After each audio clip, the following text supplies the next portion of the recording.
Hi everyone and welcome. Today we are going to be making yogurt or kefir. Why eat fermented foods? Well, fermented foods have the good bacteria. They're going to help break down your carbohydrates and other foods that you're eating. In addition, the good bacteria also help fight the bad. So we have 100 trillion bacteria in our gut that are the good guys that protect our immune system. So the eating fermented foods helps the good guys. And you know, the good guys outwin the bad guys. In addition, the fermented foods or the bacteria in fermented foods also help your body make many of the vitamins, like your B vitamins, especially like B1, B2, B3, B5, B6, B12, as well as vitamin K. In addition, they also help decrease inflammation, so they're anti-inflammatory and are going to help you fight diseases, especially viruses, for example.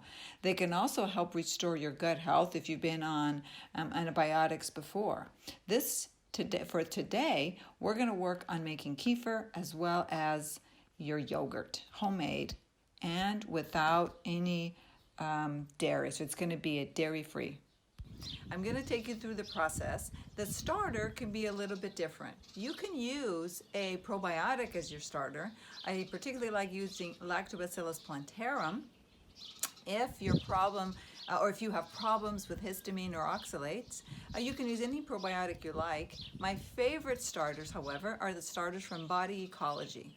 And Donna Gates is the one who developed them. She has two main ones. One is called a culture starter, which you can use for yogurt, and the other is the kefir starter.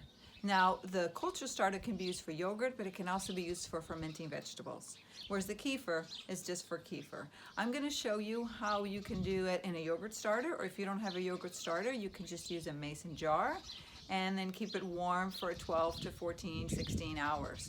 Now I'm doing it all non-milk, or so I should say non-dairy milk. I'm using nut milks. If you are eating dairy and you're using milk, you want to make sure that you're fermenting it for 24 hours because then you get rid of all the growth factors. I don't use dairy, so I use only nut milk. And with some nut milks, you want to add just a tiny bit of honey because there may not be enough carbohydrates in the nuts in order for the bacteria to grow and thrive. So onward. Welcome everyone. Today we're going to be making a kefir or yogurt, and we're doing it with a nut milk, and it's going to be hazelnut milk. I have a Vitamix, which I love, but you can do it in a different blender. So I'm going to measure about a cup. I do a cup of hazelnuts to about a liter of water. You can make it thicker if you'd like. So there's my hazelnuts, and this is half a liter of water, and we're going to do a full liter, so it'll be 2 of these, which is about 4 cups. And I'm not making mine very thick, so you could make it less so.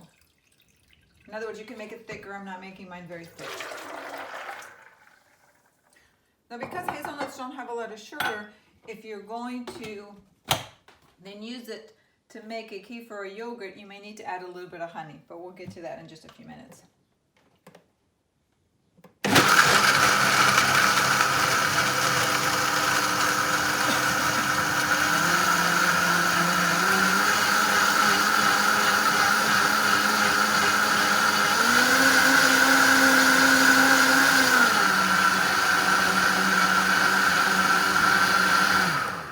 Okay, there's that.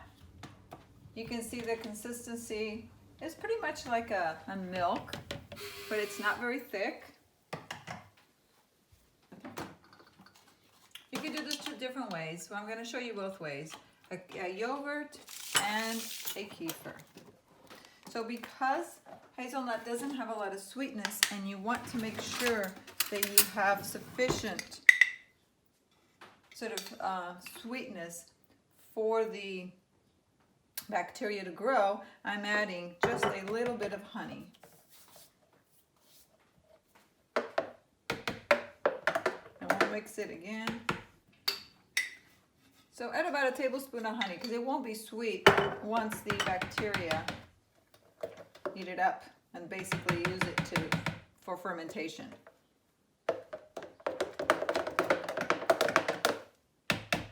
it a little whisk.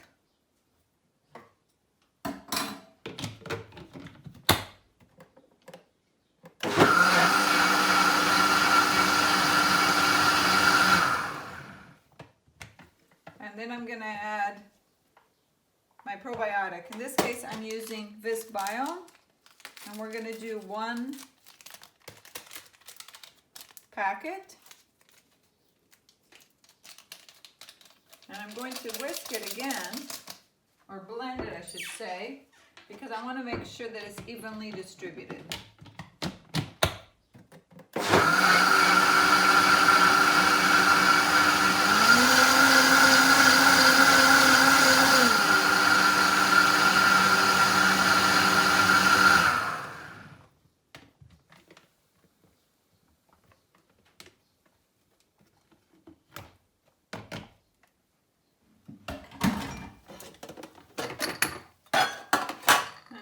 I'm just going to fill my yogurt containers.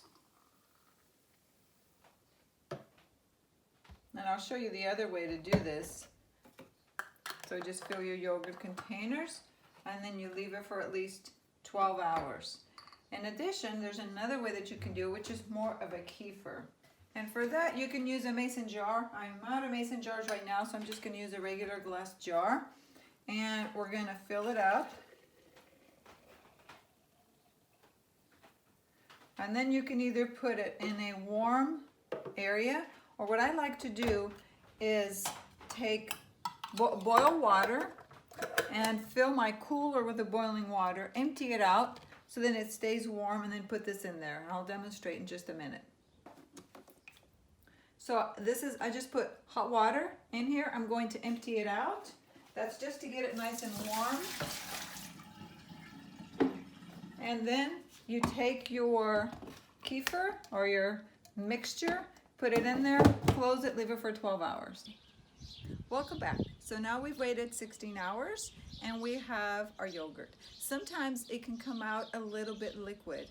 If it came out a little too liquid and didn't really solidify the way you'd like, it's probably because you had too much competition with other bacteria. So you may want to use a higher strength of your starter, or you may want to first heat the milk before you actually add the starter to it. In that case, if you need to heat it, you heat it to 110 degrees, 100 to 110, and then you add your starter. Best of luck, enjoy. And please visit my website, www.drtrindade.com or drtrindade.com for more tips.